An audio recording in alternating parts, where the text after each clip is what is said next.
இன்னைக்கு நம்ம பார்க்க போறது ட்வின்பெட் பிராண்ட்ல easy pant wear. Crop top, T-shirt இதுக்கு எல்லாமே வியர் பண்ணிக்கலாம். M to XL சைஸ் வரைக்குமே அவைலபிளா இருக்கு.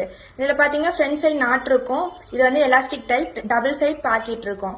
மொத்தம் பாத்தீங்கன்னா இதுல 5 கலர்ஸ் இருக்கு. ஒரு பீஸ் பாத்தீங்கன்னா வெறும் 399 ரூபா தான்.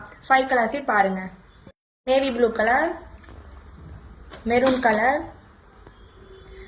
Black colour, green colour, peach colour.